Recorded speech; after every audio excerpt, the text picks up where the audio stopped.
Hey everybody, it's Jake Mace, the vegan athlete, and I wanted to show you guys some incredible things that are ripening in my edible landscape here in the Phoenix area. You ready? Hit the like button, subscribe, share it, add it to your favorites. Look me up on Instagram, Jake Mace Tai Chi, and join my Facebook group, Urban Gardening in Arizona. Let's go to the first item. These guys, they're incredible. I planted them a few seasons ago, and they're pineapple guava bushes, also called feijoa. They grow great in the Phoenix area, but only a select few people that I know, one guy's name is Doug, one guy's name is Jason, have actually gotten these guys to fruit. And normally it takes a few years for the plant to get mature enough for them to fruit. In the meantime, before it fruits, the pineapple guava can be eaten as edible flowers. So check it out. This guy's already flowering for the year. First, it'll put off a little eyeball that looks kind of like that.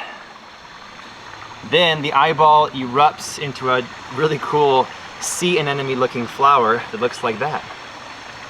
And you want to leave the center part right here. You want to leave this yellow and red part alone, and you want to pick the pink petals off the flower. And then when your friends come over to your house to see your garden, you're gonna blow their freaking minds by giving them a flower that tastes sweet like a dessert. So I'll harvest a few of these guys right now, and if you're really skillful and you're pretty savvy, you can take the petals off and the flower will still turn into a fruit. And these guys are only in their second year of growth, so they haven't fruited yet, but my guy over there that's more mature has fruited. So there's a few petals right there. So that's first on our harvest agenda for today. Let's go to the second item, which is right over here.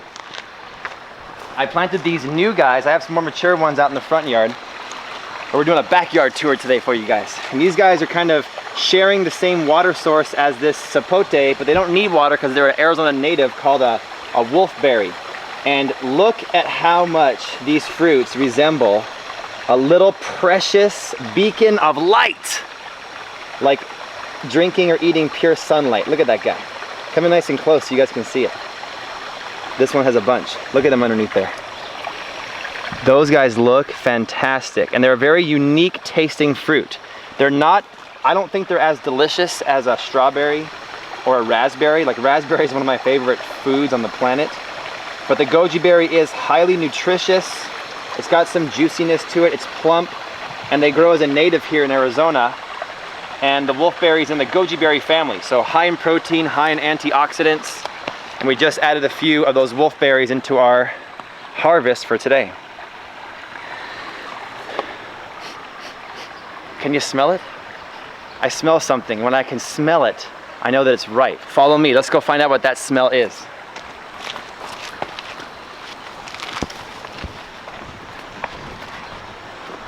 This tree is a guava tree, or a guava bush I got from Seamus O'Leary's Tropical Fruit Trees, and it's a Cuban giant white guava.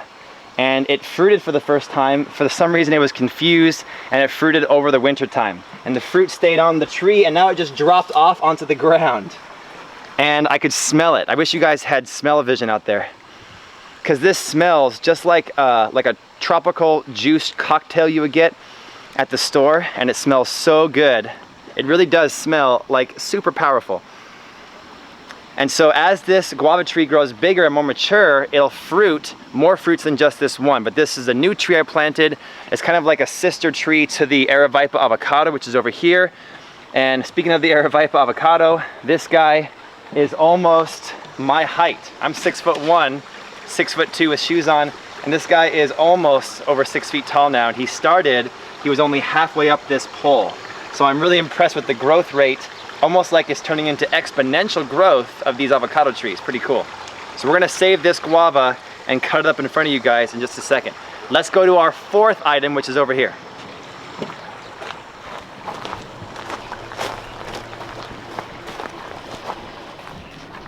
This above me is a giant vine of passion fruit, the Passionflora edulis, and I got this one from Lowe's. They had a good deal on it. You can take it back within a year if you want to, and you can really work them over for that 1-year return policy. But this guy didn't need to be returned because he thrived and did pretty well.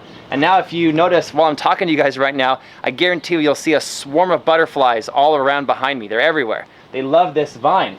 And this morning, I woke up to 2 of the fruits had ripened and fallen onto the ground. So one was here, right here. This came off the top up here. See, one I didn't get to, it was all shriveled up.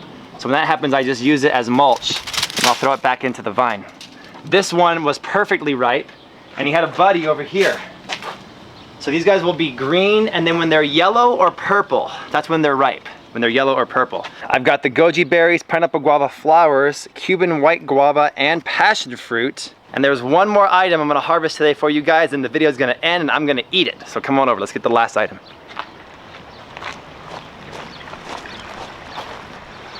I got this nice looking tree here. This is a female Pakistani mulberry with incredible looking long mulberries. And this one is the sweetest, most delicious mulberry you've ever had in your entire life. And all the mulberries are just really fantastic looking. They look like little jewels, like I can wear that as a necklace on my shirt. And then over here we have another variety called the Peruvian.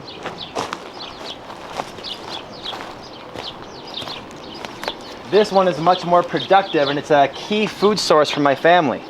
So if you guys want to be good citizens of the city, don't plant a male, because the male has the pollen, and that's the only one that affects allergies. The female doesn't affect allergies, it just produces fruits. And you can get these guys purple or white.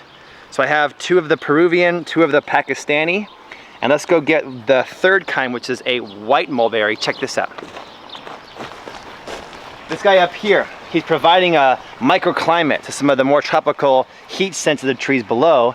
He's a white Pakistani mulberry. And if you look at the mulberries on this guy, they're white. So if you want a delicious fruit tree that's highly successfully grown here in the Phoenix area, that doesn't put off pollen, won't affect the allergies of anybody, but you also don't want the purple fruit to stain your hands, like my hands are stained from those purple mulberries, or you don't want it to stain the ground, go for the white one, because the white one won't stain anything. It's a great tree for many, many reasons. And they're very difficult for me to figure out which one is ripe, because they kind of camouflage in with the leaves and with the unripe fruits. So here's what I do. I grab the trunk and I get ready in like a vegan athlete style pose, and I shake it and I listen and I look for them to fall on the ground. Boom, I just saw one. Right here, he fell down. I got this guy, and I heard one fall over here. I got this guy. And so these guys are the white ones, and they're also very delicious, but they're a little different tasting than the purple ones. So you get mulberry-like taste, but slight different nodes. I learned that from my wine tasting. Different nodes in each style of mulberry. Let me right now take you over here, and I'll show you how I'm gonna eat this stuff right in front of you. Come on over.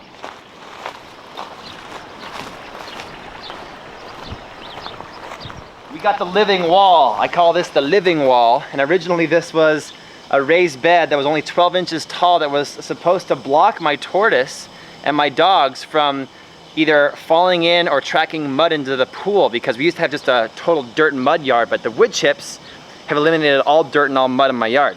But the living wall now is a very productive raised bed garden, and I have this really good looking purple cabbage that I picked up from Suzanne Velarde at velardegardens.com. So I'm gonna pick one of these purple leaves of cabbage and make a little fruit lettuce cup. Check it out. All right, let's have a little snack. Here we go.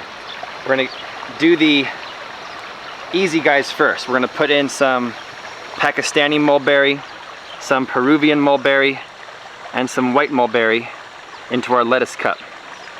Then I'm gonna sprinkle some of the goji berries, or the wolfberries, they're called wolfberries, and some of those pineapple guava flowers into my lettuce cup. How does that look? That's a good visual. If you guys follow me on Instagram, I use the hashtag vegan food porn, because this is kind of like vegan food porn, or raw vegan food porn. Anyways, I got the fruit in the lettuce cup. Now I'm gonna cut open these passion fruits, and these guys are really fantastic. I really enjoy growing passion fruit at home. It's one of the most fun ways to start your day, is to squeeze some of these guys into your juice, and it's a great way to kind of bring some tropical taste to your diet. So we're gonna squeeze the passion fruit into our fruit burrito, our fruit lettuce cup, and the other one.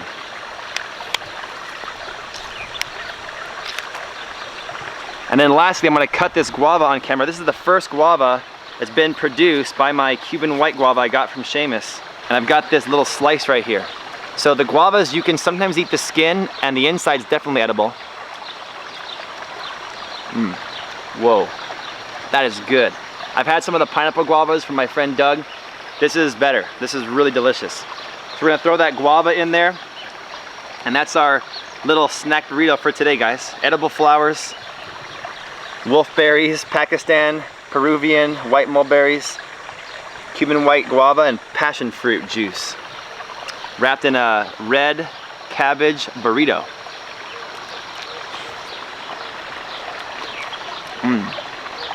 Very sweet, very tropical tasting. And I'm getting some of the health benefits of the cabbage. Guys, I hate eating vegetables. I hate working out at the gym.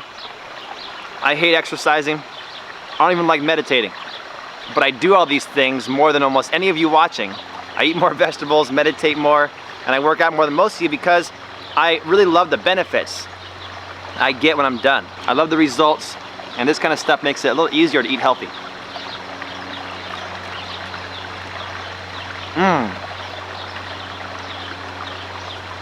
So delicious. Thanks for watching. Hopefully you guys got inspired to plant some of these items in your house, especially in the Phoenix area. I'm gonna share some of this with my wife Pam. Go vegan, grow your food at home, and I'll see all you guys back here for our next video.